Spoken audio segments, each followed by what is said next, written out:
இனிய காலை வணக்கம்.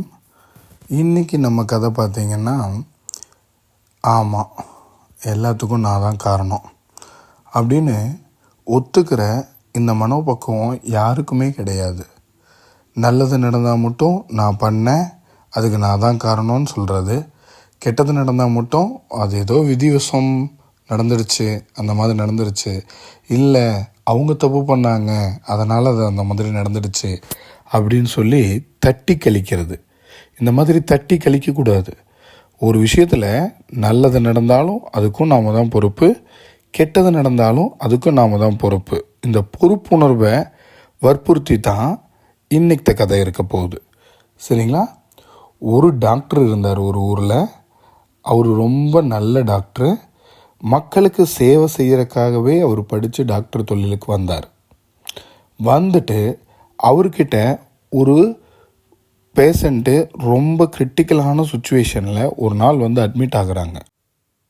அவர் வைத்தியம் பார்க்குறார். உடனே அந்த நோயாளியினுடைய நோயில் இருந்து விடுபடக்கூடிய திறன் அதிகமாக அவருக்கு கிடைக்கிது. ஒரு கொஞ்ச காலத்துலேயே அந்த நோயிலேருந்து அவர் விடுபட்டுட்டார். அவர் நல்லாயிட்டார், சந்தோஷமாக வீட்டுக்கு போயிட்டார். இப்போ வரைக்கும் அவர் சந்தோஷமாக தான் இருக்கிறார். அதுக்காக அந்த டாக்டர் அந்த நோயாளியை காப்பாற்றினது நான் தான் அப்படின்னு சொல்லி மார் தட்டிக்கிறார். இது ஒரு கதை. இன்னொரு கதை, அதே டாக்டர்கிட்ட அதே மாதிரி உடம்பு முடியாமல் இன்னொரு நோயாளி வராரு. அதே எனர்ஜியோட அந்த டாக்டர் அவரையும் பார்க்குறாரு.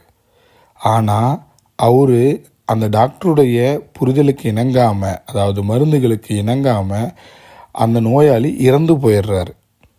உடனே அந்த டாக்டர் வெளியில் அவங்களுடைய சொந்தக்காரங்க கிட்ட என்ன சொல்கிறாரு அப்படின்னா, ஏதோ விதிவசம், நீங்கள் இன்னும் கொஞ்சம் சீக்கிரமாகவே கூப்பிட்டு வந்திருக்கலாம், நீங்கள் நேரம் கழித்து கூப்பிட்டு வந்ததுனால தான் அவர் இறந்து போயிட்டாரு அப்படின்னு சொல்கிறாரு. இப்போ நான் சொன்ன இந்த 2 கதையிலையும் பார்த்தீங்கன்னா 2 அர்த்தம் இருக்குது. முதல்ல நோயாளியும் அதே மாதிரி தான் வந்திருக்காரு. அந்த டாக்டரு அவருக்கும் அதே சிகிச்சை தான் அளிச்சிருக்காரு. அவர் பொழைச்ச உடனே தன்னால் தான் அவர் பொழைச்சிட்டாரு அப்படின்னு சொல்லி மார்த்தட்டி கிட்டதும், 2வது வந்த நோயாளி இறந்து போனதுனால அவங்க சொந்தக்காரங்க நேரம் கழித்து கொண்டு வந்ததுனால தான் அவர் இறந்து போயிட்டாரு அப்படின்னு சொல்லி தட்டி கழிக்கிறதுனாலையும் பொறுப்பு அவரை விட்டு போகிறதில்ல. முதல்ல அந்த நோயாளி உயிர் பிழைச்சதுக்கும் அந்த டாக்டர் தான் காரணம்.